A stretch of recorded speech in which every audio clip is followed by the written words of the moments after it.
مولاي صل وسلم دائما أبدا على حبيبك عليه. ونعوذ بالله من شرور أنفسنا ومن سيئات أعمالنا. من يهده الله فلا مضل له ومن يضلله فلا هادي له. ونشهد أن لا إله إلا الله وحده لا شريك له. ونشهد أن سيدنا وسندنا وحبيبنا ومولانا محمدا عبده ورسوله. اللهم صل على محمد وعلى آل محمد كما صليت على إبراهيم وعلى آل إبراهيم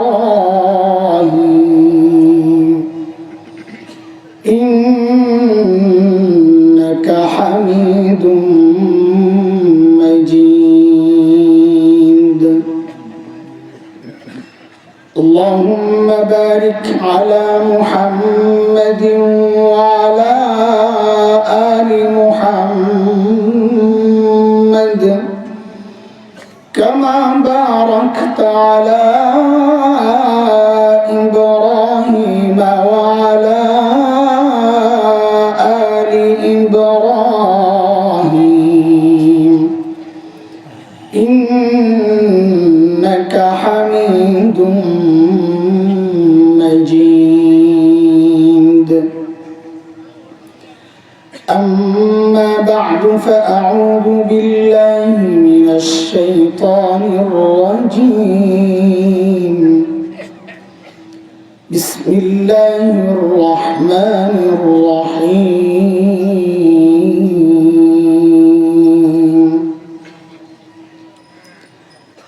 تبت يدا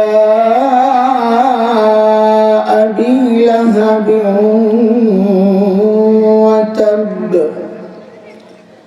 ما أغنى عنه ماله وما كسب. سيصلى نارا ذات لهب وامرأته حمالة الحطب في جيدها حبل من مسد. آمنت بالله صدق الله العلي العظيم.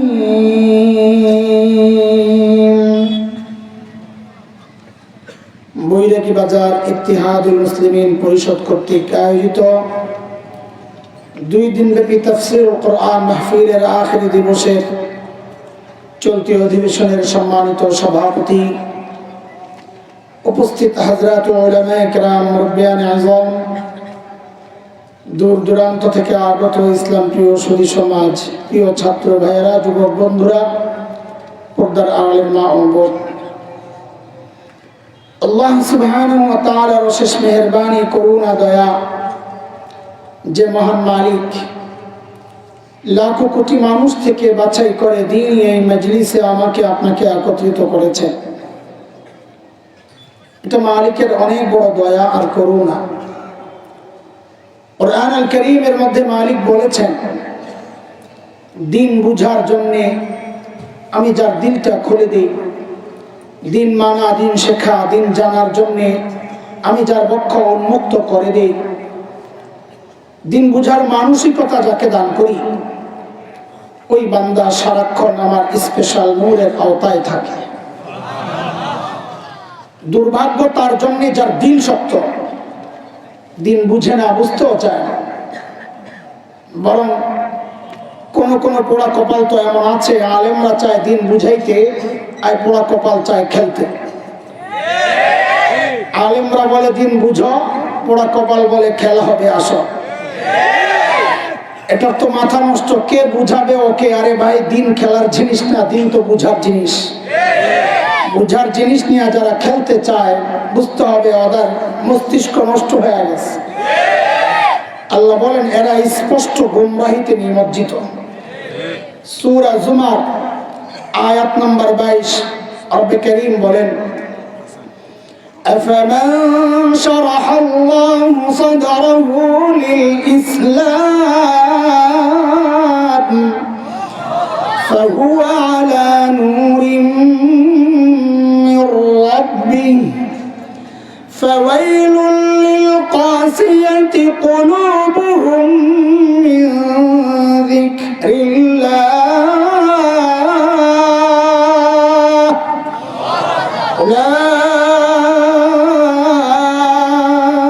أولئك في ضلال مبين।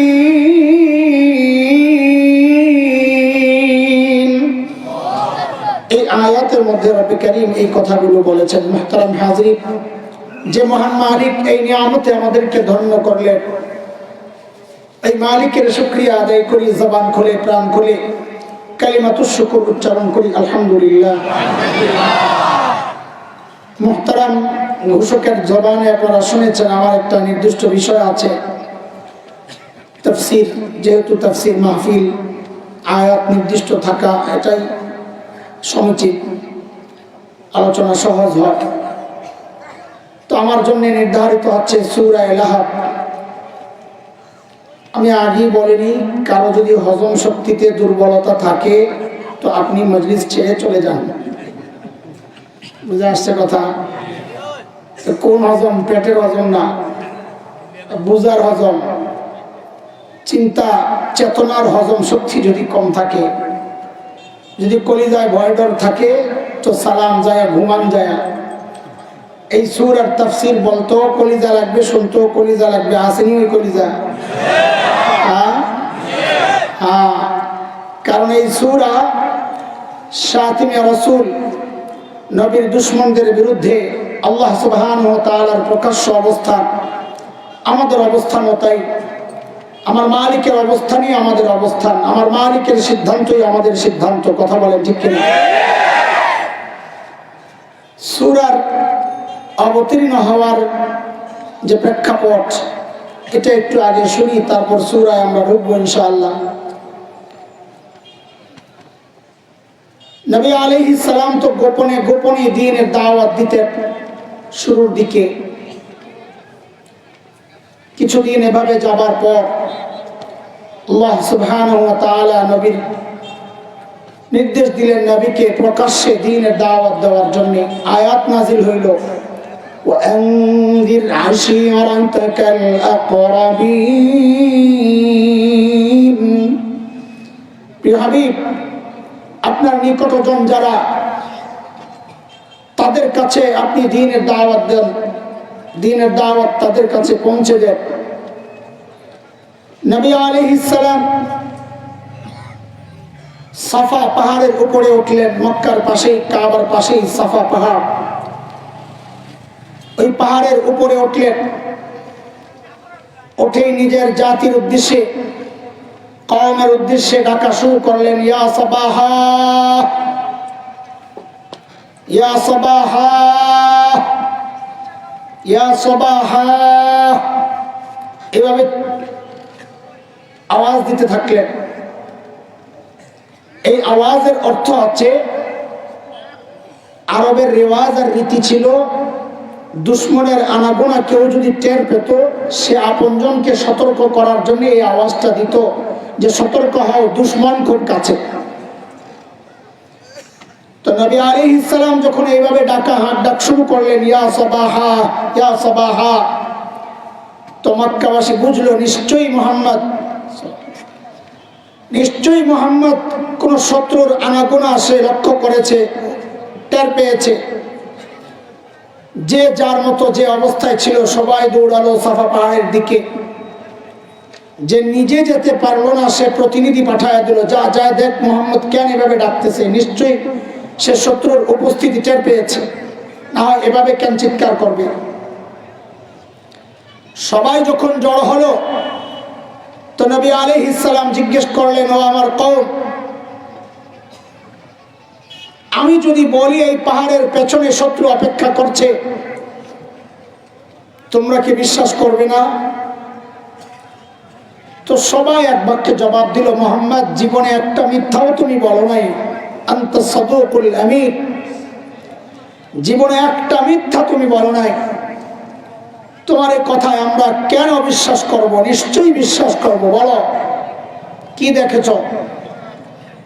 তখন নবী আলাইহিস সালাম নিজের কওমের উদ্দেশ্যে দাওয়াত দিয়ে দিলেন, ও আমার কওম, কুলু লা ইলাহা ইল্লাল্লাহ তুফলিহু, তোমরা পড়ো, সবাই বলো লা ইলাহা ইল্লাল্লাহ, তাহলে তোমরা কামিয়াব হয়ে যাবা। প্রকাশ্যে তাওহীদের দাওয়াত দিয়ে দিলেন। এই দাওয়াত হঠাৎ করে কুরাইশরা পেয়ে ভেবাচেকা যাকে বলে, কিং কর্তব্য বিমূঢ়, একজন আরেকজনের দিকে তাকায়, কি বললো এটা? এখন কিছু বলতেও পারছে না, কারণ এত বছরের মানুষটা আমাদের পছন্দের মানুষ, সবচাইতে পছন্দের মানুষ, জীবনে যে কাউকে একটা কটু কথা বলে নাই, রূঢ় আচরণ করে নাই, ধমক দেয় নাই, যাকে একটা আঘাত করে নাই শরীরে এবং মনে, হঠাৎ এই মানুষটা তার চিন্তা চেতনার বিরুদ্ধে যখন বক্তব্য দিল, তারা লাজবাব, কেউ কোনো কথা বলতে পারছে না। ভদ্রতা বলতে একটা কথা আছে, হঠাৎ আপনার উপর যার অনেক বেশি অনুগ্রহ, হঠাৎ সে যদি একটা উল্টা পাল্টা করে, তাকে বলতে কিছু একটু ইতস্ত লাগে। কিন্তু সমাজের সব মানুষ তো একরকম না, সব যুগেই সমাজে কিছু মুরগি চোরা থাকে। ওই যুগে একটা মুরগি চোরা ছিল, এর নাম হলো আব্দুল উজ্জা। কিনা চিনেননি আব্দুল উজ্জা? আবুল আহাব চিনেন না? আবুল আহাবের আসল নাম হলো আব্দুল উজ্জা, আবুল আহাব তার আসল নাম না। টকবকে চেহারা ছিল, আগুন জলে বের হয়, যেন চেহারা থেকে আগুন বের হয়, এই জন্য বলা হতো আবুল আহাব, আগুনের শিখাওয়ালা, লাল টকটকে। সহজ বাংলায় যদি তর্জমা করেন তো কইবেন লাল্লু। লাল্লু, আবুল আহাব মানে কি? লাল্লু, চিনেন নি? লাল্লু, লাল টকটকে।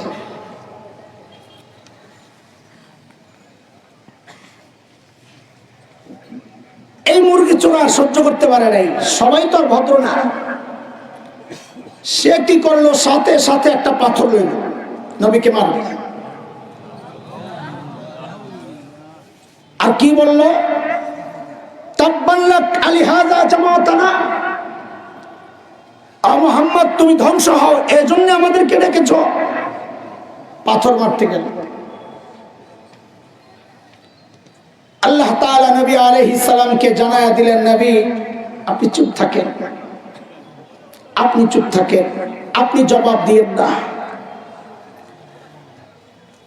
নিজে আঘাতপ্রাপ্ত হইলে বহু জায়গায় আমরা সহ্য করি, কিন্তু যদি সন্তানকেও কেউ গালি দেয়, সন্তানের কেউ গায়ে কেউ আঘাত করে, এটা সাধারণত মানুষ সহ্য করে না। আপনি একটা মুরগি, ছোট্ট বাচ্চাওয়ালা একটা মুরগিরে দেখেন, আপনি মুরগিটারে ধাওয়া করেন, সে আপনাকে কিছু বলবে না, কিন্তু ওর বাচ্চাটার গায়ে হাত দিয়ে দেখেন ওই মুরগিটা কিভাবে আপনাকে থাবা মারে। এটাই স্বাভাবিক বিষয়।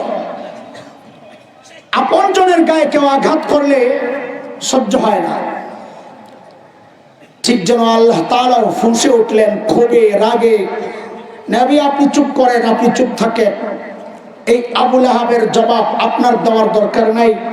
আবু লাহাবের জবাবের জন্য আমি যথেষ্ট। সূরা লাহাব আল্লাহ নাজিল করলেন, ও আবু লাহাব, আমার হাবিবের হাত ধ্বংসের কথা তুই বলছিস? আবু লাহাব, আমার হাবিবের হাত ধ্বংস হবে না। তাব্বান তাব্বাত ইয়াদা আবি লাহাব, ও আবু লাহাব, তোর হাত একদিন ধ্বংস হয়ে যাবে। ব্যাখ্যায় পড়ে যাচ্ছি। দুনিয়ার ইতিহাসের দুইটা লাইন চালু হয়ে গেল।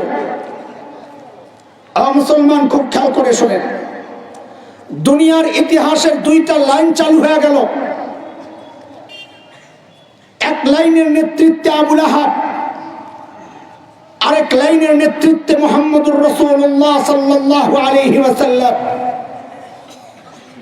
এক লাইনের নেতৃত্বে যিনি তাওহীদের দাওয়াত দিয়েছেন, আরেক লাইনের নেতৃত্বে তাওহীদের দাওয়াত দাতাকে প্রতিরোধ করার জন্য যারা ঘাড় মটকাতে চাইছে, হাত ভাঙতে চাইছে, তাদের গ্রুপ। সিদ্ধান্ত আপনার। এখানে আওয়ামী লীগ নাই, বিএনপি নাই, এখানে জামাত নাই, জাতীয় পার্টি নাই, এখানে কওমি নাই, আলিয়া নাই, এখানে ওয়াহাবি নাই, সুন্নি নাই, এখানে দেওবন্দি নাই, আর অন্য কোন তরিকাপন্থী নাই। এটা আজকে রাসূলের বিষয়, এটা তাওহীদের ব্যাপার। সিদ্ধান্ত আপনার, কার পক্ষে অবলম্বন করবেন। তাওহীদের পক্ষে কথা বলে পাথর নিক্ষিপ্ত হবে আপনার গায়ে, গুলি বর্ষিত হবে, বুক ঝাঁঝরা হবে, কেউ লাঠি দেখাবে, চোখ রাঙ্গানি দিবে, হাত ভাঙতে চাইবে, ঘাড় মটকাতে চাইবে, দেশ থেকে বিতাড়িত করতে চাইবে, ওই পক্ষে থাকবেন নাকি জাহান্নামী ওই মিছিল, যেই মিছিলের নেতৃত্বে আবু লাহাব, যার পেছনে তাওহীদের বিরুদ্ধে যাদের অবস্থান, তাদের পক্ষ অবলম্বন করবেন। সিদ্ধান্ত আপনার। মুসলমান, আপনি যেই দলই করুন না কেন, তাওহীদের পক্ষে আপনাকে থাকতেই হবে, না হয় বুঝতে হবে আপনি মুনাফিক, মুসলমান হতে পারেন না।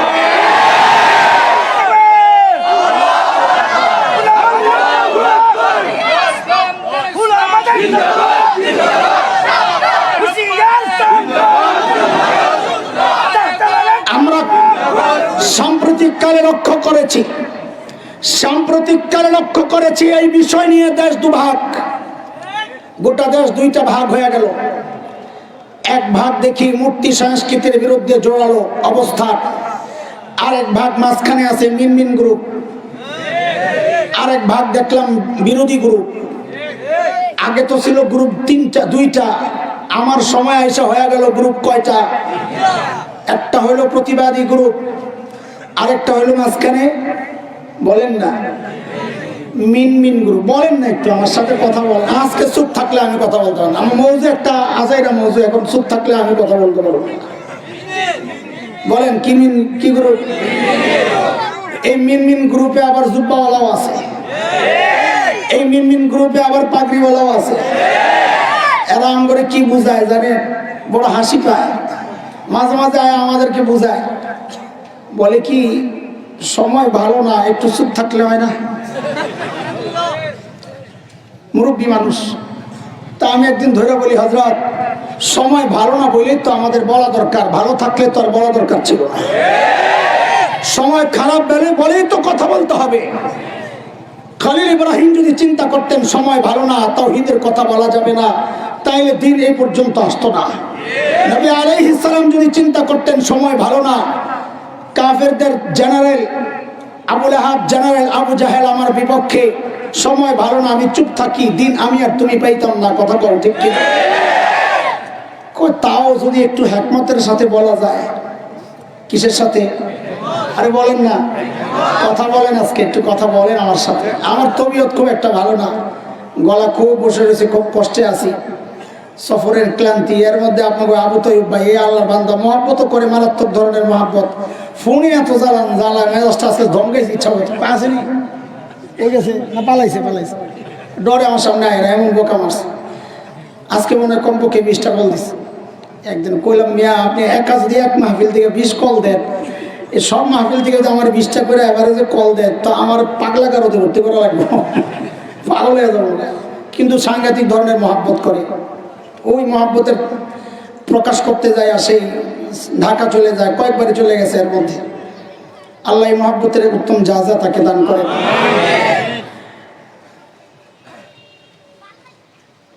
তো বলে কি, একটু হিকমতের সাথে বললে কি হয়? আমি অনেকদিন ধরে চিন্তা করতেছি কিরে হিকমত কোনটা, যেটা আমি বুঝতেছি না। অনেক চিন্তা করে পরে বের করছি, কষ্ট, কারণ আমার তো চলা লাগবে, ময়দানে যেহেতু আছে আমার তো চলা লাগবে। তো অনেক কষ্ট করে বের করছি হিকমত কি। যা বুঝছি আর কি, যে বাংলাদেশে হিকমত দুই প্রকার। কয় প্রকার? এই পোলাপাইন ভালো করে তোরা মুখস্থ করিস রে কথাটা। বাংলাদেশে হিকমত কয় প্রকার? একটা হইলো বাংলা হিকমত, আরেকটা হইলো আরবি হিকমত। কথা কও। একটা হইলো বাংলা হিকমত, আরেকটা হইলো বাংলা হিকমত কারে বলে? ওই যেটা আমাদেরকে বলে যে হিকমতের সাথে, এটা হইলো বাংলা হিকমত। ওইটা মানি, ওটার মানে হইলো পিঠ বাঁচানোর জন্যে সত্যকে গোপন করে তালে তালে চলতে থাকা, এর নাম হইলো হিকমত। আমি আবার বলি, তোর মনোযোগ দিয়ে শোন।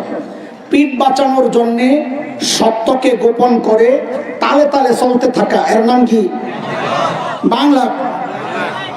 পড়া না বললে কিন্তু খারাপ করে রাখো। আমগরে আমগো ওস্তাদরা পিড়ায় পিড়ায় পড়াইছে না, তখনও পিড়ায় পিড়ায় পড়াবো আজকে। বলেন বলেন, বাংলা হিকমত কাকে বলে? পিঠ বাঁচানোর জন্যে সত্যকে গোপন করে তালে তালে চলতে থাকা, এর নাম কি? বাংলা হিকমত। আরেকটা আছে কোরআনের হিকমত।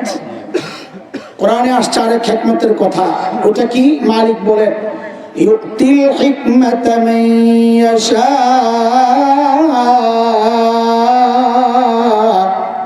ওয়া মান ইউতাল হিকমাতা ফাকাদ উতিয়া খায়রান কাসীরা ওয়া মা ইয়াযাক্কারু ইল্লা উলুল আলবাব।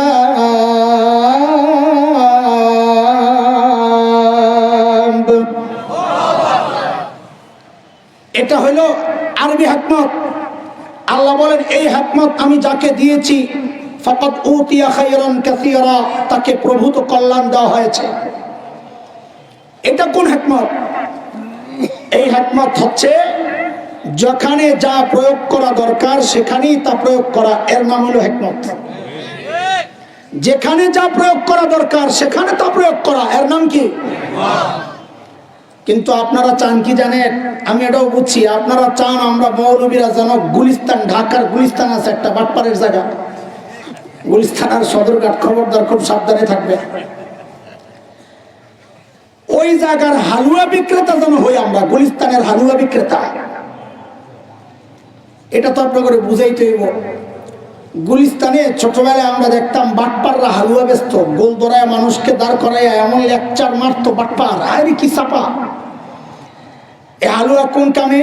এক ফাইল হালুয়া, সর্দি জ্বর কাশি, চোখে ব্যথা, কানে ব্যথা, দাঁতে ব্যথা, মাথায় ব্যথা, গিরায় গিরায় ব্যথা, পেটে ব্যথা, জন্ডিস, আরো বহু এমন রোগ আছে যেগুলো শরমে আমি বলতে পারতেছি না। সব রোগের চিকিৎসা হলো এক হালুয়া, একটা ফাইল। আচ্ছা বলেন তো, এটা বিজ্ঞ ডাক্তার না বাটপার ডাক্তার? বুঝা বললেন, বলেন এটা বিজ্ঞ ডাক্তার না বাটপার ডাক্তার? কেন? কারণ বিজ্ঞ ডাক্তার রোগ বুঝা ওষুধ দিবে, সব রোগের এক ওষুধ দিবে না। ঠিক কিনা? ঠিক কিনা? বিজ্ঞ ডাক্তার যদি দেখে প্রাথমিক রোগী, তো তাকে প্যারাসিটামল সিরাপ দিয়ে দিবে দরকার। আর বিজ্ঞ ডাক্তার যদি দেখে না রোগ একটু গাড়ায় গেছে, তো তাকে অ্যান্টিবায়োটিক দিবে। আর একটু সমস্যা মনে করলে তাকে ইনজেকশন পুশ করবে। আর যদি দেখে না এটা অপারেশনের রোগী, তো তাকে থিয়েটারে নিয়ে যাবে, অপারেশন থিয়েটারে, সেখানে নিয়ে তাকে অপারেশন করবে। এটাই তো বিজ্ঞ ডাক্তারের কাজ, নাকি? ঠিক বিজ্ঞ আলেমদের তারও কাজ ওইটাই। সে সময় অনুযায়ী, সময়ের প্রয়োজন অনুযায়ী কথা বলবে। যদি কাউকে চোখের পানি ফেলে ফেলে বুঝাইতে হয়, তার পিঠের মধ্যে নিচে পুঁছে বুঝাইতে হয়, তো দাওয়াত ও তাবলীগের সাথীরা রেডি আছে, আমরা তাদেরকে পাঠাইয়া দিই, যাও ওই রোগীর চিকিৎসা করে আসো। আর যদি দেখি না রোগী আর একটু কঠিন, তো তাকে একটু অ্যান্টিবায়োটিক দেওয়া লাগবে, তো তার জন্য আমরা মুফতি মুশতাকুন নবী দামাত বারাকাতুহুল আলিয়াকে পাঠাইয়া দিই, যাও ভাই তুমি যাই একটু নরমে গরমে বুঝাইয়া দিয়ে আসো। যদি দেখি না রোগী আর একটু মারাত্মক, তাকে ইনজেকশন পুশ করা লাগবে, তো খালেদ সাইফুল্লাহ আইয়ুবকে পাঠাইয়া দিই, ভাই যাও একটা হুঙ্কার টুঙ্কার দিয়া চিকিৎসা করাইয়া দিয়ে আসো। আর যদি দেখি না রোগী অপারেশন থিয়েটারে নিতে হবে, তখন আর মিন চলবে না, তখন স্পেশালিস্ট সার্জন আল্লামা মামুনুল হককে পাঠাইয়া অপারেশন করাইতে হবে। কিন্তু আপনারা চান আমরা যেন সব রোগের এক চিকিৎসা দেই, কবরের ওয়াজ। এখন অবস্থা হয়েছে রোগীর চাওয়া অনুযায়ী আমাদের চিকিৎসা দিতে হবে। রোগী কয় এই রাজনৈতিক আলাপ করা যাবে না, কথাটা কে বলে? আরে কে বলে? আর মানে কি, রোগীর নেওয়া হয়েছে হসপিটালে, অপারেশন করতে হবে। রোগী যায় দেখে বিশাল অক্ষরে লেখা থিয়েটারের সামনে অপারেশন থিয়েটার। রোগী দেখা কয় হসপিটালে আমি ঢুকুম না। কি জন্যে? কয় এনে কাটাকাটি হয়, জঙ্গিরা থাকে। এখন বলে রোগীর পরামর্শ অনুযায়ী চিকিৎসা দেওয়া হবে না ডাক্তারের বুঝ অনুযায়ী চিকিৎসা দেওয়া হবে? কিন্তু না, আপনারা চান আপনাকে ইচ্ছা অনুযায়ী আমরা বয়ান করি, আপনাদের স্লিপ অনুযায়ী বয়ান করি। স্লিপ দিয়ে দেয় রাজনৈতিক আলাপ নিষেধ, স্লিপ দিয়ে দেয় উস্কানিমূলক বক্তব্য নিষেধ, স্লিপ দিয়ে দেয় ওইটার বিরুদ্ধে বলা নিষেধ, ওইটার বিরুদ্ধে বলা নিষেধ। বেটা কমবক্ত জালিম, তোর স্লিপ নিয়ে কথা বলার জন্য ইলম শিখি নাই। মালিক যে 1400 বছর আগে স্লিপ একটা পাঠায়া দিছে, ওই স্লিপ বুকে ধারণ করেছি। কল্লা যাবে এই সিনা থেকে, এই স্লিপকে সরাইতে পারবি না, এই স্লিপকে সরাইতে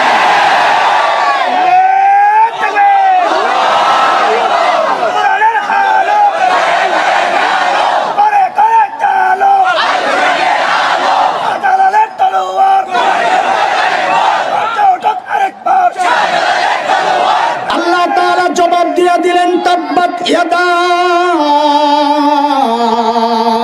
আবি লাহাবিন ওয়া তাব। আরে আবু লাহাব, তুই কাকে গালি দিয়েছিস তুই জানিস না রে আবু লাহাব? আমার বড় প্রিয় বান্দা আমার নবী, আমার নবী তোকে ছাড়লেও আবু লাহাব আমি তোকে ছাড়বো না, কারণ আমি আমার নবীরে বড় ভালোবাসি। তুই আমার নবীরে বলছিস নবীর হাত ভাঙবে, হাত মটকাবি, ঘাড় মটকাবি। হ্যাঁ শোন, তাব্বাত ইয়াদা আবি লাহাব, এ আবু লাহাব তোর হাতগুলো ধ্বংস হবে। মুফাসসিরিনে কেরামের ব্যাখ্যা দিয়েছেন কয়েকটা।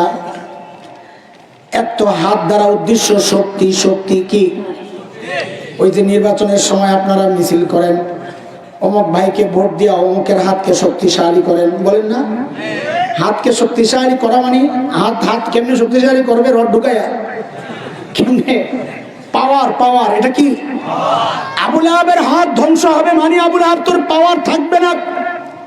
যে সঙ্গী আর নেতা কর্মী দিয়া পাওয়ার দেখাস, যেই বাহিনী দিয়া পাওয়ার দেখাস, আবু লাহাব রে এটা বড় স্পর্শকাতর জায়গা। এই জায়গায় হাত দিলে আর ওই পাওয়ার টিকে না। এই আজকের পরাশক্তিরা পাওয়ার দেখায় না আমার নবীর বিরুদ্ধে। আমার নবীর ওই স্পর্শকাতর জায়গায় পাওয়ার দেখাবা, খোদার কসম মসনদ তসনস হয়ে যাবে, মসনদ তসনস হয়ে যাবে। কার কথা? বদরের যুদ্ধে ডাক আসছে, যাইতে হবে। আবু লাহাব কয়, আবু জাহেল ভাই ওই কি কয়, আমি যাবো না। কি জন্য যাবেন না? ওই মোহাম্মদ যেই কথা কইছে আমি শেষ। ডরে আর ঘর থেকে বাইরে আবু লাহাব, কারণ এটা জানে নবীর কথা লেগে যাবে, ডরে যায় না। আবু জাহেল খায় সর্বনাশ, কোন কি মান ইজ্জত থাকবো না কিছু? মানুষ কি বলবে? এতদিন বিরোধিতা করছে, মোহাম্মদের দেশ থেকে তাড়াইছে, এখন তার বিরুদ্ধে আমরা লড়াই করব, তাদেরকে নিশ্চিহ্ন করে দিব। এখন আপনি যাবেন না, একটা কইলি হয়ে গেল মিয়া, মান ইজ্জত থাকবে কিছু? পদ থাকবে আর সেক্রেটারির পদ। আবু লাহাব যদি হয় সভাপতি, আবু জাহেল হলো সেক্রেটারি। আর আবু জাহেল যদি হয় সেক্রেটারি, তো আবু লাহাব হলো সভাপতি। দুইটা মিল্লা জিল্লা। কয় দোস্ত পদ থাকবো, পদ টিকানোর জন্য যাইতেই হবে। তো আবু লাহাব বলে কি, দোস্ত আমার কিছু গার্মেন্টসের কর্মী আছে, এগুলো লয়ে যাও। এই সময়ের ভাষা দিয়ে আমি তাফসীর করছি, আবু লাহাব এই কথা কয় না। আবু লাহাব ঠিকই গোলাম ভাড়া করে আবু লাহাবের পক্ষ থেকে পাঠাইয়া দিয়েছে। ওই যুগে গোলাম ভাড়া করতো, এই যুগে নিজের গার্মেন্টসের কর্মীদেরকে পাঠাইয়া দেয়, হুজুরের বিরুদ্ধে যায় মিছিল কর। কাম একটাই, খালি রূপ চেঞ্জ, একটু বুঝতে থাকে। আবু লাহাব যায় নাই, না গেলে কি হয়েছে? আল্লাহ আবু লাহাবের যে শক্তি, আবু জাহেল, উতবা, শাইবা, উমাইয়া ইবনে খালফ সবগুলারে বদরে এমন পিটুনি দিছে যে আবু লাহাবের শক্তি শেষ। এইটা এক ব্যাখ্যা। আরেক ব্যাখ্যা হচ্ছে আবু লাহাবের হাতগুলো অবশ হয়ে গেছিল ওইখান থেকে, অকার্যকর। তাব্বাত ইয়াদা আবি লাহাব, শেষ। অথবা মূল উদ্দেশ্য তুই ধ্বংস হবি, হাত ব্যাপার না। এটাকে আমরা বলি তাসমিয়াতুল কুল বিইসমিল জুজ, অংশ বইলা গোটাটাই উদ্দেশ্য। হাত ধ্বংস মানে তুই পুরাই ধ্বংস হয়ে যাবি। বয়ানের সময় চা খাবো না, পারলে একটু গরম পানির ব্যবস্থা। বদরের যুদ্ধের পর 6-7 দিনের মধ্যেই আবু লাহাবের বগলের নিচে এমন এক ফোড়া উঠছে, ব্যথায় যন্ত্রণায় চিৎকার চেঁচামেচি। ওই যে হাত দিয়া বাহাদুরি দেখাইবে আল্লাহ ওই জায়গায় দিছে, পুরা শরীর পয়চা শেষ। যেই আবু লাহাব বলতো যদি মুহাম্মদের দেওয়া ওয়াদা ওই শাস্তি যদি আইসাও যায়, তা আমার যে কর্মী বাহিনী আছে আমি প্রতিরোধ করব, আমার যে অর্থ আছে সম্পদ আছে আমি প্রতিরোধ করব। আল্লাহ জানায়া দিয়েছেন মা আগনা আনহু মালুহু ওয়া মা কাসাব, তোর এই টাকা পয়সা কাজ হবে না, তোর এই অস্ত্র কাজ হবে না, তোর এই ক্ষমতা কাজ হবে না, তোর এই কর্মী বাহিনী কাজ হবে না, তোর এই সাপোর্টার লাখো কোটি সমর্থক কাজ হবে না। আবু লাহাব রে, জায়গাটা বড় স্পর্শকাতর, তুই কোন জায়গায় হাত দিছস তুই টের পাস নাই। এখন তো আবু লাহাব নাই, নবীও নাই, কাজে সূরা লাহাবটারে বাদ দিয়ে দেন। কারণ আবু লাহাব তো নাই, এখন এটারে পড়ে লাভ কি? নবীও তো নাই, এটারে পড়ে লাভ কি? বলেন না। এটাই হচ্ছে কোরআনের সিস্টেম। কোরআন নাজিল হওয়ার প্রেক্ষাপট থাকে নির্দিষ্ট, কিন্তু তার সিদ্ধান্ত এটা কিয়ামত পর্যন্ত চলবে। আবু লাহাব নাই, আবু লাহাবের অনুসারীরা আছে। নবী নাই, নবীর অনুসারীরা আছে। আবু লাহাব নবীকে গালি দিয়া যেমন এইরকম বিপদে পড়েছে, মুসলমান তুমি কোন দল করো এটা আমার জানার বিষয় না, এই জায়গাটা বড় স্পর্শকাতর। তুমি নৌকায় ভোট দাও আমার আপত্তি নাই, তুমি ধানের শীষে ভোট দাও আমার আপত্তি নাই, কিন্তু আল্লাহর রাস্তে তোমার হাতে পায়ে ধরে বলে যায় স্পর্শকাতর জায়গা, আমার নবীকে নিয়ে কোনো টু শব্দ করবা না, নবীর ওয়ারিসদেরকে নিয়ে কোনো টু শব্দ করবা না, টুপি নিয়ে কথা বলবা না, দাড়ি নিয়ে কথা বলবা না, পর্দার বিধান নিয়ে কথা বলবা না, শরীয়তের কথা নিয়ে বিধান নিয়ে কথা বলবা না। আল্লাহর কসম খায়া বলি, আল্লাহর কসম খায়া বলি, ওই যুগে আবু লাহাব ধ্বংস হয়েছে, এই যুগে নবীর ওয়ারিসদেরকে যারা গালি দিবে আল্লাহর কসম তার ধ্বংস অনিবার্য, তার ধ্বংস অনিবার্য, তার ধ্বংস।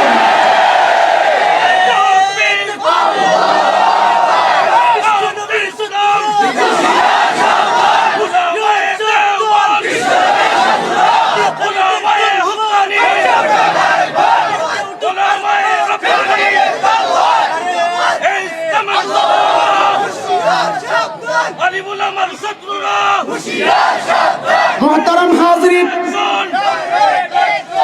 আমরা তো আপনাদের ক্ষমতার ভাগ চাই না, আমরা তো আপনাদের ক্ষমতার ভাগ চাই না, আমরা কাউকে ক্ষমতায় ওঠানোর আন্দোলন করি না। কথাটা ভালো করে শুনে রাখেন, আমি একটা নিরেট মানুষ, কোনো রাজনীতি করি না। আচ্ছা, মামুর লোক সিল্লানি দিলে তাও তো একটা বলার জায়গা আছে যে হয়তো একটা রাজনৈতিক দল করে, এর ক্ষমতায় যাওয়ার একটা সিঁড়ি ওইটা, তাও তো বলার একটা জায়গা আছে। কিন্তু ক্ষমতায় যাওয়ার জন্য এই কথা বলে না, তাইলে আপোষ করেই চলতো। কথা বলেন না। কিন্তু আমি তো রাজনীতি করি না, তা আমি কেন বলতেছি? কেন আমার ইমান, এটা ইমানের মূল্য দিতে হবে। মালিক জানায়া দিয়েছেন, এর মুমিন, আমার নবী আর আমি আর জিহাদ ফি সাবিলিল্লাহ যদি সবচেয়ে প্রিয় না হয়, তাইলে তোমরা আমার আযাবের অপেক্ষা কিন্তু করো, আল্লাহর আযাব খাইবা। মালিক বলেন, কুল ইন কানা আবাউকুম ওয়া আবনাউকুম ওয়া ইখওয়ানুকুম ওয়া আজওয়াজুকুম ওয়া আশীরাতুকুম ওয়া আমওয়ালুন ইকতারাফতুমুহা ওয়া তিজারাতুন তাখশাউনা কাসাদাহা ওয়া মাসাকিন তারদাউনাহা আহাব্বা ইলাইকুম মিনাল্লাহি ওয়া রাসূলিহি ওয়া জিহাদিন ফি সাবিলিহি ফাতারাব্বাসু হাত্তা ইয়াতিয়াল্লাহু বিআমরিহি ওয়াল্লাহু লা ইয়াহদিল কওমাল ফাসিকিন। আল্লাহ তাআলা বলেন, হে মুমিন নবী, আপনি আপনার উম্মতকে জানা দেন, যদি তোমার বাবা মা ভাই বোন আপনজন নিকটাত্মীয় বিবি স্বামী সন্তান গচ্ছিত মাল সুন্দর বাড়িটা ব্যবসার মাল, এই 8টা জিনিস থেকে যদি 3টা জিনিস বেশি প্রিয় না হয়, আল্লাহ আল্লাহর রাসূল আর জিহাদ ফি সাবিলিল্লাহ, আল্লাহ বলেন ফাতারাব্বাসু হাত্তা ইয়াতিয়াল্লাহু বিআমরি, আল্লাহর গজবের অপেক্ষা তুমি করতে পারো। নাউজুবিল্লাহ বলে, নাউজুবিল্লাহ। আল্লাহর গজব খাইতে রাজি? আল্লাহ গজব আসুক এটা চাই আমরা? কথা বলেন চাই? যদি না চাই তাহলে আলেমদের সাথে একজোট হয়ে আওয়াজ উঠাইতে হবে। আমি তো দলের বিরুদ্ধে বলছি না, আমি তো কোনো মার্কার বিরুদ্ধে বলছি না। আমাদের একটাই কথা, তোমার বাবার কথা বললে তার শাস্তি হয়, তোমার স্বামীর বদনাম করলে তাকে গ্রেফতার করা হয়, তোমাকে নিয়ে গালি দিলে তাকে জেলখানায় পড়া হয়। কিন্তু আমার নবীকে এই জমিনে কুলাঙ্গাররা গালি দেয়, আমার কলিজায় আগুন জ্বলে যায়। ইমানদারের কলিজা আগুন জ্বলে, কথা কও না, কথা কও। ইমানদারের কলিজা আগুন জ্বলে, জ্বলে কিনা, বলে কিনা, জ্বলে কিনা? ওই আগুন আমরা ভিতরে রাখতে চাই, ওই আগুন বাইর করার পরিবেশ কইরো না। আমরা তোমাদের কাছে বলি, আমরা ক্ষমতায় যেতে চাই না, আমরা কাউকে ক্ষমতা থেকে নামাতেও চাই না। আমাদের একটাই চাওয়া, আল্লাহর নবীর উম্মতেরা, নবীকে যারা ভালোবাসে, এখানে কোনো দল নাই, কোনো মত নাই, কোনো বিশ্বাসী নাই, সবার একটাই আওয়াজ, একটাই কথা, আমার নবীকে যে কুলাঙ্গার গালি দিবে তার অন্য কোনো বিধান আমরা চাই না, অন্য কোনো শাস্তি চাই না। সর্বোচ্চ শাস্তি, একটাই শাস্তি চাই, আল্লাহর নবীর দুশমনদেরকে মৃত্যুদণ্ড দিতে হবে, মৃত্যুদণ্ড দিতে হবে, মৃত্যুদণ্ড দিতে হবে।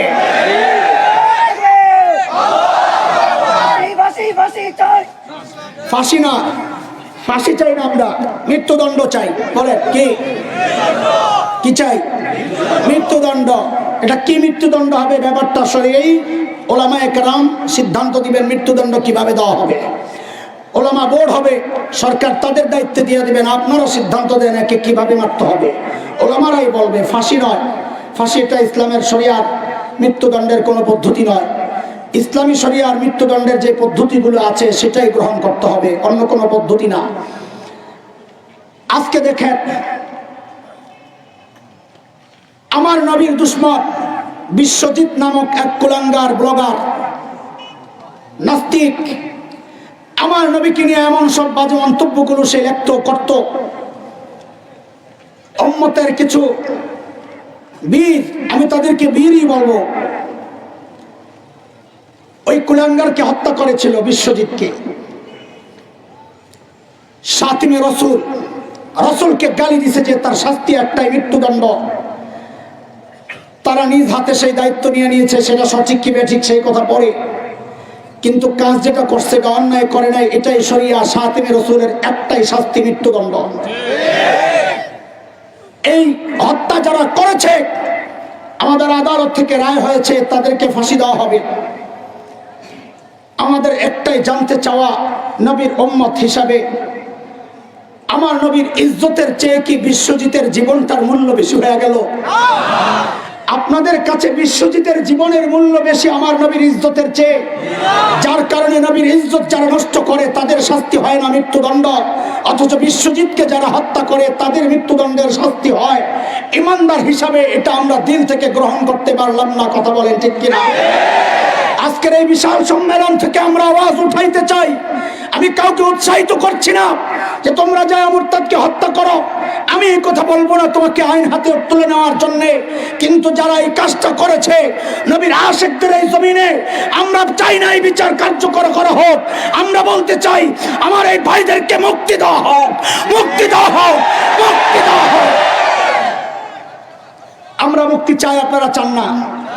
এই তাদের মুক্তি আমরা চাই, আপনারা চান না? আপনি বলবেন বাংলাদেশের আইন আদালতের বিরুদ্ধে কথা বলা কতটা স্পর্শকাতর।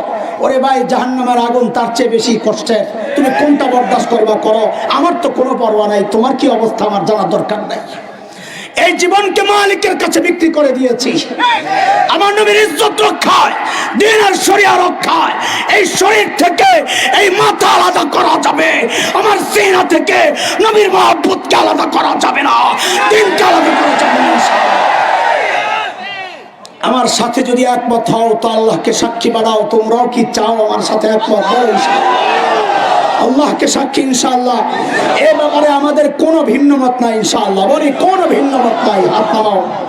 তুমি আওয়ামী লীগ করো না বিএনপি করো, আমার জানার দরকার নাই। নবীকে ভালোবাসো কিনা তা বলো আগে। যদি ভালোবাসো তা আমাদের সাথে এই ব্যাপারে একমত হইতে হবে। আমাদের কোন ভাই আমাদেরকে বলেন কি আর কোনো ব্যাপার নাই, আপনাকে দেশের আর কোনো সমস্যা আপনাকে চোখে পড়ে না? দেশের দুর্নীতি আপনাদের চোখে পড়ে না?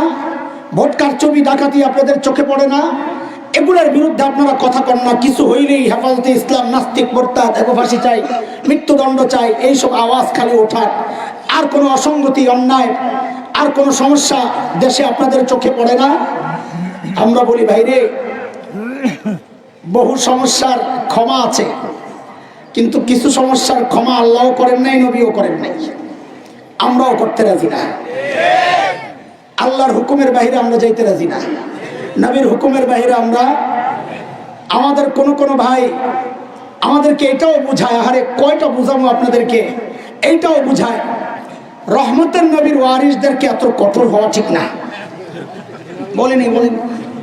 আরে বলিনি? হাই হাই হাই, কি যে ঢুকছে মাথায়, পচন ধরছে, পচন।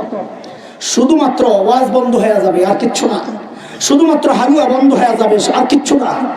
আমার আর তোমার ওয়াজ বন্ধ হবে, আমার নবীর ইজ্জত নষ্ট হচ্ছে। তুমি ওই চিন্তা করো, ওয়াজ বন্ধ হয়ে যাবে এত কড়া কথা কইলে। কত মানুষের ওয়াজ বন্ধ হয়, পেটে লাথি পড়ে, আবার কলিজা নবীর ইজ্জতে লাথি পড়তেছে, তোর কলিজায় লাগে না, তোর ওয়াজ বন্ধ হয়ে যাবে। এই জন্য শাতিমদের বিরুদ্ধে কথা বলবি না। কথার কসম, তুই নিজেকে শাইখুল হিন্দের সন্তান দাবি করতে পারবি না, হযরত মাদানীর সন্তান দাবি করতে পারবি না। কথা কর ঠিক। শাইখুল হিন্দ তো আপোষ করেন নাই। শাইখুল হিন্দ কি বলেছেন? শাইখুল হিন্দ কি বলেছেন? কয়লার উপর, জ্বলন্ত কয়লার উপর শাইখুল হিন্দকে শোয়া দেওয়া হয়েছে, আপোষ করেন নাই শাইখুল হিন্দ। ইন্তেকালের পর দেওবন্দের মানুষরা যখন লাশ ধোয়াইতেছিল, দেখে যে কোমরটা একদম হাড্ডি ছাড়া কিচ্ছু নাই, কিন্তু কেউ জানে না কি এমন কি সমস্যা ছিল। হযরত মাদানী রহমতুল্লাহ আলাইহি ছিলেন কলকাতায়। হযরতের অপেক্ষা দেওবন্দবাসী, কারণ হযরত তো সাথে সাথে ছিলেন মাল্টার কারাগারে, আন্দামান দ্বীপে। হযরতই জানেন ঘটনা। শাইখুল হিন্দের লাশ জানাজা হবে, হযরত মাদানী হাজির। লোকেরা জিজ্ঞেস করলো, হযরত ধোয়ানের সময় দেখলাম কোমরে গোশত নাই, হাড্ডিটা ছাড়া কিচ্ছু নাই, কোন রোগ ছিল? হযরত মাদানী শিশুর মতো কান্না শুরু করছে, বলে হায় রে, আমার উস্তাদ আমাকে কাউকে বলতে নিষেধ করেছিলেন, আজকে উস্তাদ চলে গেছে। ইংরেজরা প্রত্যেক দিন নিয়ে বলতো আমাদেরকে মেনে নাও, তোমাদেরকে ছেড়ে দিব। শাইখুল হিন্দ যখন রাজি হইতেন না, প্রত্যেক দিন তারা লোহা গরম করে করে শাইখুল হিন্দের কোমরে লাগাইয়া দিতেন। সেই শাইখুল হিন্দের সন্তানরা আপোষ করবে, এটা আমরা কি করে মেনে নিতে পারি বলে? সেই মাদানীর সন্তানেরা আপোষ করবে, কি করে মেনে নিতে পারি? আবার নিজেকে দেওবন্দি প্রমাণের জন্য এত কসরত। নিজেকে দেওবন্দি যদি প্রমাণ করার কসরত করো, দরকার নাই, প্রমাণ এই জায়গায় করো, ময়দানে করো, বাস্তবে করো, কর্মক্ষেত্রে করো। দেওবন্দিরা অন্যায়ের সাথে আপোষ করতে পারে না। দেওবন্দিরা নিজের রস, হালুয়া, মিঠাই বন্ধ হয়ে যাবে, এই জন্য বাতিলের সাথে আপোষ করতে পারে না। আমার আকাবিররা করে নাই, আমরাও করতে রাজি না, আমরাও করতে রাজি না।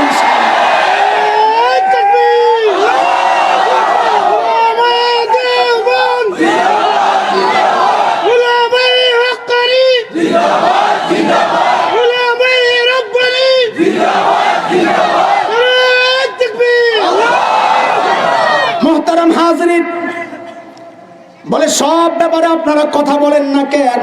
আরে সব ব্যাপারে আল্লাহ তো এত কঠোরতা দেখায় নাই। কিছু বিষয় আছে এগুলারে আল্লাহ ছাড় দেন নাই। এই আবু লাহাব কত কষ্ট দিছে, কিচ্ছু বলেন নাই। যেই না গালি দিছে, এখন আর আল্লাহ চুপ থাকেন নাই, জবাব দিয়ে দিছেন। সূরা তাওবা মালিক বলেন আয়াত 12। কত আয়াত? কত? আমাদেরকে কিছু বলার আগে কোরআন খুলে আগে সূরা তাওবার 12 নম্বর 13 নম্বর আয়াত আগে তাফসীর খুলে তারপরে যা বলার আমাদেরকে বলল।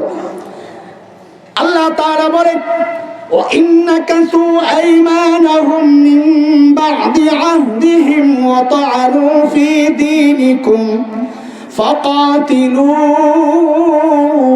أَئِمَّةَ الْكُفْرِ إِنَّهُمْ لَا أَيْمَانَ لَهُمْ لَعَلَّهُمْ يَنْتَهُونَ أَلَا تُقَاتِلُونَ قَوْمًا نَكَثُوا أَيْمَانَهُمْ وَهَمُّوا بِإِخْرَاجِ الرَّسُولِ وَهُمْ بَدَؤُوكُمْ أَوَّلَ مَرَّةٍ أَتَخْشَوْنَهُمْ فَاللَّهُ أَحَقُّ أَن فتخشوه إن كنتم مؤمنين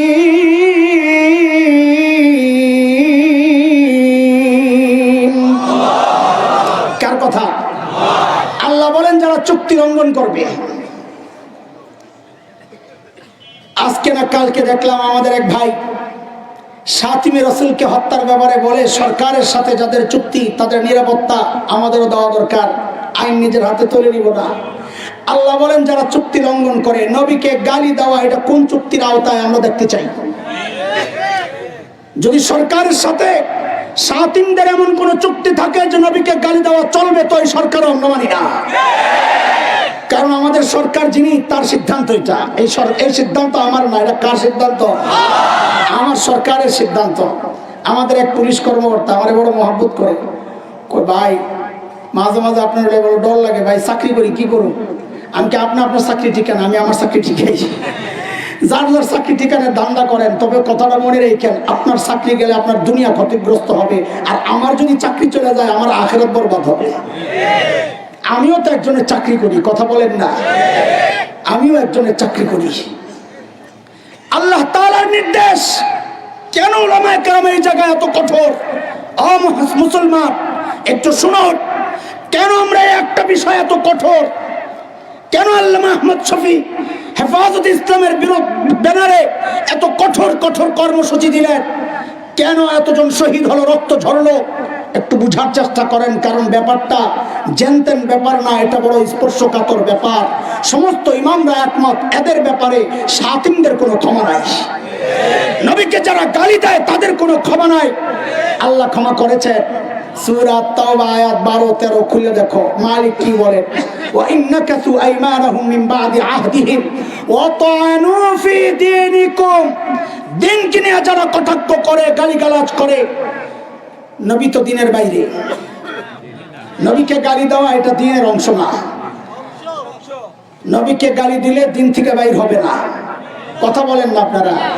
এটাও কি ভেতরে? এটা বরং সবচেয়ে জঘন্য, সবচেয়ে জঘন্য। নবীকে যারা গালি দেয়, আল্লাহ বলেন ফালা আইমান লাহুম, এদের সাথে আর কোনো আপোষ চলবে না। এদের ব্যাপারে একটাই সিদ্ধান্ত, ফাকাতিলু আইম্মাতাল কুফর। এই সিদ্ধান্ত দিয়া, মানে এদেরকে হত্যা করতে হবে, এই সিদ্ধান্ত দিয়ে আল্লাহ তাআলা বলতেছেন আলা তুকাতিলুনা কওমান নাকাসু আইমানাহুম। যারা চুক্তি লঙ্ঘন করে, গালাগালি করে, ওই মুরতাদদের বিরুদ্ধে, ওই নাস্তিকদের বিরুদ্ধে তোমরা লড়াই কেন করছো না? ওয়াহাম্মু বিইখরাজির রাসূল, যারা দেশ থেকে বিতাড়নের ফিকির করে, এদের বিরুদ্ধে লড়াই কেন করছো না? আতাখশাউনাহু, এবারে ভয় পাও। যেন আল্লাহ আমাদেরকে এখন বলতেছেন তুই ভারতের ভয় পাস না, তুই ওই সংগঠনের ভয় পাস, ওই কর্মীদেরকে ভয় পাস, তুই আমেরিকারে ভয় পাস। আল্লাহ বলেন ফাল্লাহু আহাক্কু আন তাখশাউহু ইন কুনতুম মুমিনিন। তুই যদি ঈমানদার হস, ভয় তো কেবল আমাকেই পাওয়া উচিত। আমিও তাই বলি, কিসের ভয়? আরে যার মালিক আছে তার ভয় থাকতে পারে না। কথা কম ঠিক কি? শেখ ওমর মুখতার রহমতুল্লাহ আলাইহির নাম শুনেছেন? লিবিয়ার বিখ্যাত বীর, শতাব্দীর অন্যতম শ্রেষ্ঠ বিপ্লবী বীর হযরত শেখ ওসামা রহমতুল্লাহ আলাইহি যেমন শতাব্দীর অন্যতম শ্রেষ্ঠ বিপ্লবী বীর, মোল্লা ওমর রহমতুল্লাহ আলাইহি যেমন শতাব্দীর অন্যতম শ্রেষ্ঠ বিপ্লবী বীর, ওই রকম একজন শতাব্দী শ্রেষ্ঠ বিপ্লবী বীরের নাম হচ্ছে শেখ ওমর মুখতার রহমতুল্লাহ আলাইহি। ভিতরে ভিতরে ডল ডল লাগতেছে, ওসামারে বিপ্লবী কইছি, মোল্লা ওমর রে বিপ্লবী কইছি, তোর ডলে তুই বয়া থাকবে না, আমারটা করতে দে। এত বড় ডরায় বাপরে বাপ। তো শেখ ওমর মুখতার সশস্ত্র লড়াই করতেছিলেন দখলদারদের বিরুদ্ধে। দখলদাররা সিদ্ধান্ত নিল হযরতের গোটা এলাকাকে বম্বিং করে শেষ করে দিবে। যুবকরা মনোযোগ দিয়ে শোনো, রক্তচক্ষু দেখলেই তো কাইট হয়ে যাও, একটু শোনো। একজন এসে বলল হযরত এই এলাকায় থাকা যাবে না। বলে কেন?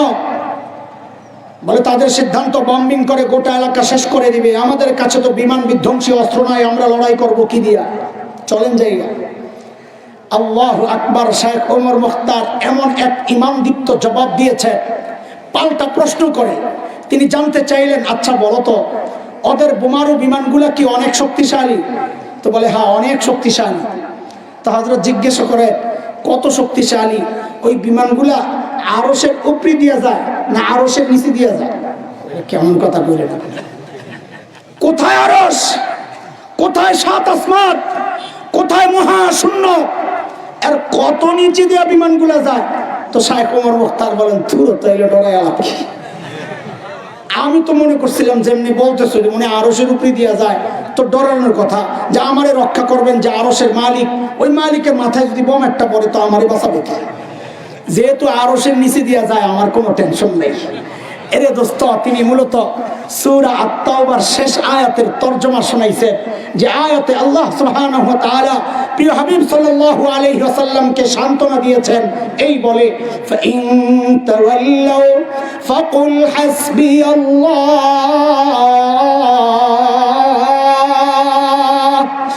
লা ইলাহা ইল্লা توكلت وهو رب العرش العظيم।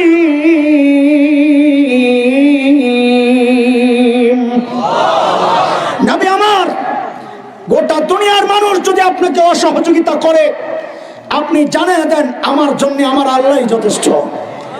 আমার ভরসা কেবল তার উপর, তিনি ছাড়া কোনো মাবুদ নাই। তার ক্ষমতা সম্পর্কে জানো, তিনি আরশে আজিমের মালিক। কিন্তু সমস্যা হইল কি, ওই আল্লাহ তো এখন মারা গেছে, মরেন নাই? নাউজুবিল্লাহ কর না।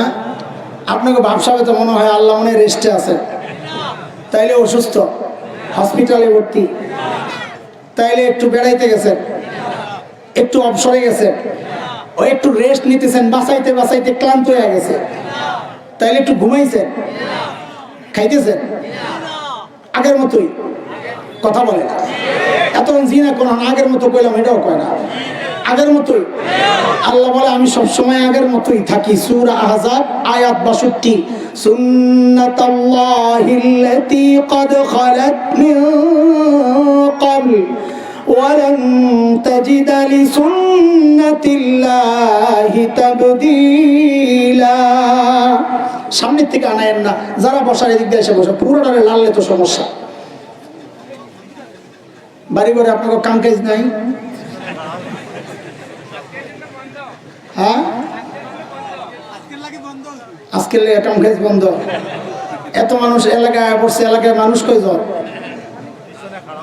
পিছনেও খারাপ। হায় আল্লাহ।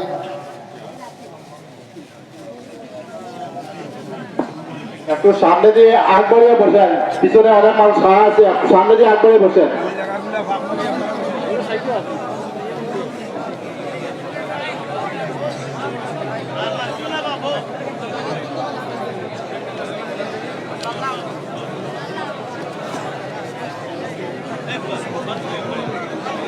কথা নাই, কথা নাই, কথা নাই।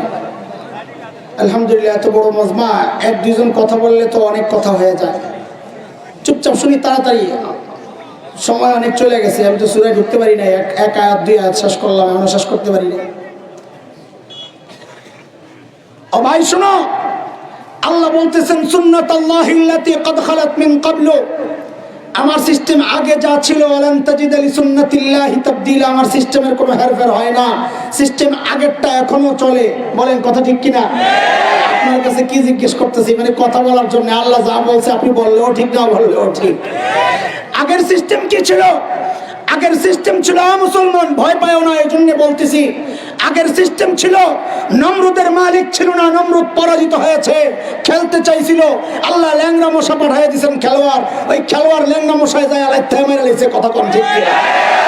আগের সিস্টেম ছিল, ফেরাউন খেলতে চেয়েছিল, খেলায় পারে নাই হযরত, কারণ তার মালিক নাই, মাওলা নাই। মুসা আলাইহিস সালামের মালিক ছিল, মুসা আলাইহিস সালাম জিতে গেছেন। হযরত ইব্রাহিমের মালিক ছিল, ইব্রাহিমও জিতে গেছেন। বিলাল হাবশীদের মালিক ছিল, বিলাল হাবশীরাও জিতে গেছেন। ও কুলাঙ্গের রাসন, আজকে যারা আমাদের হাত ভাঙতে চাস, ঘাড় মটকাতে চাস, রক্ত চক্ষু দেখাস, কাদের ইন্ধনে তোরা এই দেশে লাফাস, আমাদের জানার বাকি নাই। আমরা জানি, শুধু একটা কথা জানাতে চাই, ওই আমেরিকা তোদের বাবারে জানাইয়া দিস, ওই তোদের ভারত বাবাকে জানাইয়া দিস।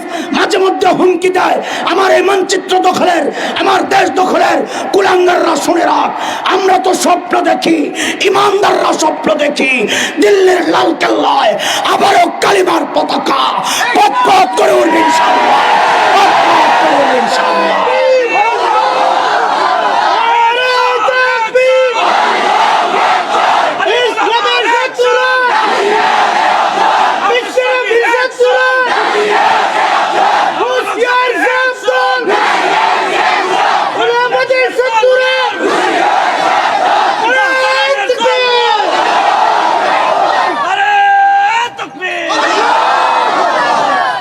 হুমকি ধমকিকে ভয় পাওয়ার মুসলমান না, মুসলমানের জাত হুমকি ধমকিকে ভয় পায় না। কেন? কেন?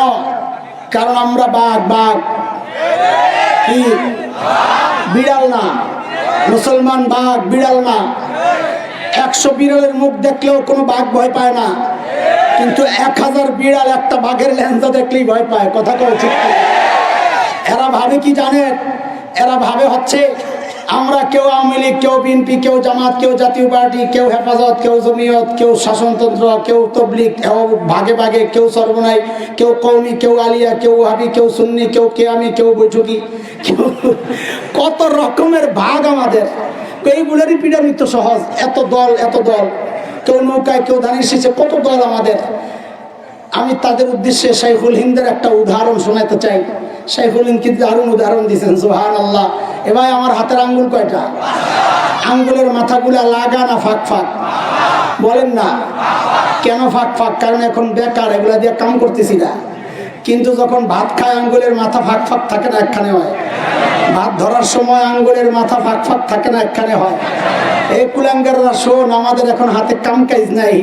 হ্যাঁ, আমরা এখন সবাই বিভক্ত, কেউ জামাত, কেউ বিএনপি, কেউ জাতীয় পার্টি, কেউ আওয়ামী লীগ, কেউ হেফাজত, কেউ জমিয়ত, কেউ তাবলিগি, কেউ গায়রে তাবলিগি, কেউ আহলে হাদিস, কেউ কওমি, কেউ আলিয়া, কেউ ওয়াহাবি, কেউ সুন্নি। আমরা সব আলাদা আলাদা আলাদা আলাদা, কিন্তু শুধু এই গুহায় একবার পাও দিয়া দেখ, খোদার কসম, তখন আর আলাদা থাকবো না, সব একজোট হয়ে একটা একটা করে ধরবো ইনশাআল্লাহ, একটা ধরবো ইনশাআল্লাহ। কথা বল, প্রস্তুত আছো ইনশাআল্লাহ? প্রস্তুত আছো ইনশাআল্লাহ? 71 দেশ মুক্তির জন্য একবার মুক্তিযুদ্ধ হয়েছে ইমানদার। আমরা শোনায় দিতে চাই, যেই দলই হোক সকলেরই চেতনা এটা আমি জানি, আমি আলোচনা করি সবার সাথে, সবারই একটাই কথা, 71 দেশ মুক্তির জন্য একবার মুক্তিযুদ্ধ হয়েছে। যদি আবার ওই মানচিত্র আক্রান্ত হয়, এই মানচিত্রের ইঞ্চি ইঞ্চি মাটিকে সোনার চাইতে খাঁটি মনে করি। কেন? গ্যাস হয় এই জন্যে, তেল হয় এই জন্যে, অনেক ফসল হয় এই জন্যে, সবুজ শ্যামল এই জন্যে না, না কি জন্যে? কারণ এই জমিন শাহজালালের সেজদার সাক্ষী, কারণ এই জমিন শাহপরানের সেজদার সাক্ষী, এই জমিন হাফিজের জিকিরের সাক্ষী, এই জমিন কারি ইব্রাহিমের জিকিরের সাক্ষী, এই জমিন শাইখুল হাদিসের দরসের সাক্ষী, এই জমিন আল্লামা গওহরপুরীর দরসের সাক্ষী, এই জমিন হযরত মাদানীর ইতিকাফের সাক্ষী, এই জমিন হযরত হাবিবুর রহমানের আন্দোলনের সাক্ষী, এই জমিন হযরত মুফতি আমিনীর হুঙ্কারের সাক্ষী। এই জমিনের ইঞ্চি ইঞ্চি মাটি রক্ষায় যদি লাখো প্রাণ দিতে হয়, আমরা জীবন দিতে প্রস্তুত ইনশাআল্লাহ, জীবন দিতে প্রস্তুত ইনশাআল্লাহ। আল্লাহ তাআলা কবুল করেন, বলে আমিন। এরা মনে করে কি আমরা বুঝি ক্রিকেট খেলার মাঠের টাইগার। ক্রিকেট মাঠেও আমাদের কিছু টাইগার আছে না, নখদন্তহীন, এগুলার থাবা থুবা দিতারে না। বিশেষ করে ভারতের লাগে খেলা পড়লে তো ভারত এই নখদন্তহীন টাইগারদের সাথে খেলার জন্য 13 জন নামে। কয়জন? পোলাবেন যারা খেলাধুলা করে এরা জানে কয়জন নামে? 11 জন খেলোয়াড়, 2 জন আম্পায়ার, সবাই মিললে বাংলাদেশের বিরুদ্ধে। তারপরেও মাঝে মাঝে ধরা খায়। কথা কয়, এরা শাইখুল হিন্দের সন্তান করে ওই রকম নখদন্তহীন টাইগার মনে করছে, এই জন্য মাঝে মাঝে হুমকি দেয়। গাদা, আমাদের আকাবির আসলাফদের ইতিহাস একটু পড়ায়, তোদের পূর্বপুরুষ ওই লাল কুত্তারা গাট্টি গোস্তা লইয়া পালাইতে বাধ্য হয়েছিল, কিন্তু শাইখুল হিন্দের সন্তানেরা যদি জাগে আর যদি এই জমিনে একবার পাও দেয়, আল্লাহর কসম, আল্লাহর কসম, একটা কুলাঙ্গারকে জীবন্ত পালাতে দেওয়া হবে না, পালাতে দেওয়া হবে না। প্রস্তুত থেকো ভাই, প্রস্তুত থেকো। দালালে ভরে গেছে দেশ, কসম আল্লাহর, পালাতে পারবে না শেষমেশ ইনশাআল্লাহ। বলতেছিলাম রহমতের নবীর ওয়ারিসরা এত গরম হইলে কি চলে, ওই কথার থেকে আসছি। বলে রহমতের নবীরে তুই চিনুস কি রে? তুই চিনুস কি? ওই আল্লামা ইকবালের কবিতা ধরে বয়ে রইছস না? আল্লামা ইকবাল রোজায় আথারের পাশে বৈশা বৈশা কবিতা লেখছে, জুয়াসি কো কমলি মে আপনি ছুপালে, जो जख्म खाकर भी दुश्मन को दुआ दे, उसे और क्या नाम देगा जमाना, वो रहमत नहीं है तो फिर और क्या है। আল্লাহু আকবার। হ্যাঁ, আমার নবীর এটা একটা দিক। অবশ্যই নবী পাথর খেয়েও বদদোয়া করেন নাই, দোয়া করছেন। কিন্তু এটাই কি আমার নবীর চূড়ান্ত দিক? এই একটাই কি পাঠ? মুদ্রার কি এক পাটি থাকে না দুই পাট থাকে? এক পিঠ দেখায় আমগরে ভুলভাল বুঝাইতে চাস না। ইমানদাররা এক পিঠ চেনে না, নবীর আরেক পিঠও চিনে। এই আরেক পিঠ একটু শোনাই তোমাদেরকে। মক্কা বিজয়ের দিন নবী যখন মক্কায় ঢুকছেন, বিজয়ী বীর মুহাম্মদুর রাসূলুল্লাহ ও দুনিয়ার সেনাপতিরা আমার নবীর থেকে গ্রহণ করা আদর্শ। নবী মাথা নিচু সূরা ফাতহ তিলাওয়াত করতেছেন, চোখ দিয়ে ঝরঝর করে পানি পড়তেছে। শুকরিয়া আল্লাহর। নবী কাঁদতেছেন, ঘোষণা দিলেন, লা তাসরিবা আলাইকুমুল ইয়াউম, ও মক্কাবাসী, নির্যাতন যাই করেছো আজকে মাফ করে দিলাম সবাইকে। শর্ত হইল, মান দাখালাল মসজিদাল হারাম ফাহুয়া আমিন, যারা মসজিদে হারামে ঢুকবে তারা নিরাপদ। মান দাখালা দারা আবি সুফিয়ান ফাহুয়া আমিন, যারা হেড অফিসে আশ্রয় নিবে আবু সুফিয়ানের ঘর, এরাও নিরাপদ। মান আগলাকা বাবাহু ফাহুয়া আমিন, যারা নিজের ঘরের দরজা বন্ধ করে দিবে এরাও নিরাপদ। কিন্তু নবী কি জানেন না আল্লাহর ওই কথা যে মালাউনদেরকে ছাড়া যাবে না? সূরা আহজাব আয়াত 61, মালউনিন আইনামা সুকিফু উখিযু ওয়া কুতিলু তাকতিলা, মালাউন যেখানে পাওয়া যাবে ধইরাই হত্যা করতে হবে। মালাউন মানে আবার হিন্দু মনে করছো নি তোমরা? হিন্দু মারা শুরু করো না। না না, হিন্দুরা মালাউন না। মালাউনের আলাদা পরিচয় আছে, কোরআনে আসছে সূরা আহজাব আয়াত 57। আল্লাহ বলেন মালাউন কারা? ইন্নাল্লাযীনা ইউযুনাল্লাহা ওয়া রাসূলাহু লা'নাহুমুল্লাহু ফিদ দুনিয়া ওয়াল আখিরাহ ওয়া আ'আদ্দা লাহুম আযাবান মুহিনা।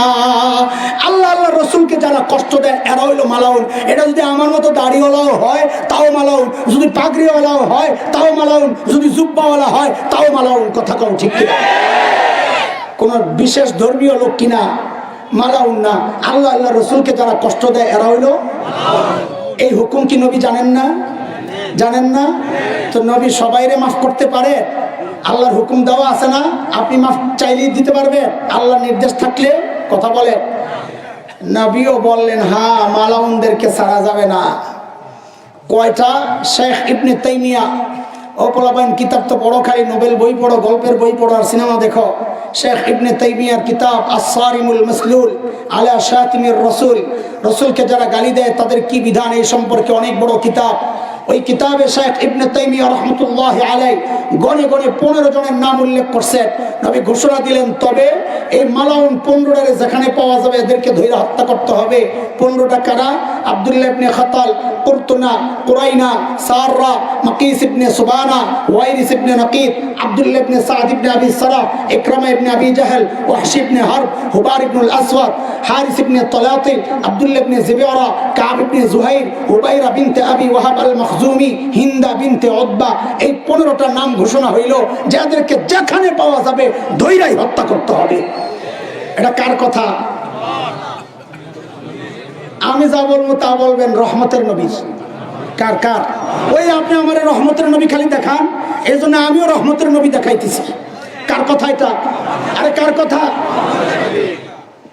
আব্দুল্লাহ ইবনে খাতাল খুব চালাক, যাইয়া দৌড়াইয়া জনসে লিস্টে নাম আছে, দৌড়াইয়া যাইয়া কাবার গিলাফ দিয়ে নিজেরে জড়াইছে। কারণ এ মনে করছে মুসলমানরা কাবারে তো অনেক মহাব্বত করে, গিলাফ দিয়া জড়াইলে মনে হয় আমারে ছেড়ে দিব। ঠিক নির্বাচনের আগে দিয়া কিছু কিছু নেতা টুপি লাগায়, হুজুররা তো টুপির অনেক মহাব্বত করে, টুপিটা দেখলে মনে হয় আমারে ভোট দিব। আরে ঠিকই কথা, নির্বাচনের আগে টুপি টাপে লাগায় পুরো হাসান বসরি সুবহানাল্লাহ, আর হিজাব টিজাব লাগায় পুরো রাবেয়া বসরি হয়ে যায়। আরে আসেনি এমন নেতা নিতে, সুবহানাল্লাহ। আব্দুল্লাহ ইবনে খাতাল যায় কাবার গিলাফ দিয়ে নিজের জড়ায় দাঁড়াইছে। কিন্তু গঠন হলো নিচে দিয়া তো পাও দেখা যায়, তুই বড়িয়ে না রাখলে কিন্তু পাও কি করবি। ছোটবেলায় গল্প শুনছিলাম, নতুন বউ আসছে শ্বশুর বাড়ি, তো খাইতে বসছে, পিড়ির মধ্যে বসছে। কি বলে হুজুর? পিড়ি, পিড়ি বলে মোড়ার ছোটটা যেটা, খাট, খাটের মধ্যে বসছে বউ, নতুন বউ, পাশে শ্বশুর খায়। তো বউর ওইভাবে বৈশা অভ্যাস নাই। যাই হোক, হঠাৎ বায়ু বের হয়েছে টুস করে। বায়ু বের হলে এটা হাসার জিনিস, হাসার জিনিস ন্যাচারাল, সবার সবার বিষয়। এটা মনে হচ্ছে একা ওই বেডির আর কেউ নেই, যেমনি হাসতেস।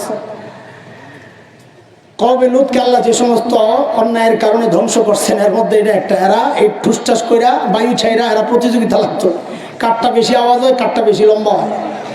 তো এখন দেখি হাসাহাসি আনবো, চল এটা খবরদার, এগুলো নিয়ে হাসাহাসি করবো। আমি গল্প শোনাইতেছি অন্য কারো। টুস করে যখন আওয়াজ হয়েছে, বউ, নতুন বউ শ্বশুরের সামনে শরম পাইছে না। এখন বউ কি করে, আঙ্গুলটা দিয়া প্লেটের মধ্যে এরকম জোরে জোরে গুতা মারে, মানে প্রত করত আওয়াজ হয়। বউ শ্বশুরে বুঝায়, আব্বা এর আগে যে আওয়াজটা আপনি শুনছেন এটা এটার আওয়াজ। তো শ্বশুরও চালাক কম না, শ্বশুর চিন্তা করে বউ কয়দিন আর এরকম নিজেরে বাঁচাইবা, মাঝে মাঝে তো বাইরিব, কয়দিন আর এটা দেখাইবা। এমন হইতে পারে স্বামী প্লেট নাই, তন্ত পাইবা সরব, আগেই সরম তরম ভেঙে দিই। তো শ্বশুর কয়, বৌমা আওয়াজটা নাইলে রে কোন রকম ডাকলা, কিন্তু গন্ধটা রে কি করবা। আব্দুল্লাহ ইবনে খাতালের এই গল্প বইরা আমার ওই কিচ্ছা মনে পড়ছে। আরে আব্দুল্লাহ ইবনে খাতাল, বোকা বোকা, তুই যে বড়িটা রাখলি কিন্তু পাও তো দেখা যায়। হযরত আলী কাররামাল্লাহু ওয়াজহা আরো দুই সাহাবী দৌড়াইয়া যায়, বাইর করিয়া সাথে সাথে কল্লা ফালাইয়া দিয়া মাকাম ইব্রাহিমের পাশে ঝুলাইয়া রাখছে। এই সিদ্ধান্ত কার? রহমতের নবীর। কথা বলো কার? তুমি না আমার রহমতের নবীর এক চেহারা দেখাইছো, আমি আর এক চেহারা দেখাইতেছি। দেখো, হযরত ওসমান রাদিয়াল্লাহু আনহু নিজের আপন দুধ ভাই আব্দুল্লাহ ইবনে সাদ ইবনে আবি সারার হাতটা ধইরা নবীর কাছে নিয়ে আসছে। ইয়া রাসূলুল্লাহ, আমার দুধ ভাই আব্দুল্লাহ ইবনে সাদ ইবনে আবি সারার নিরাপত্তা চাই। নবী মুখ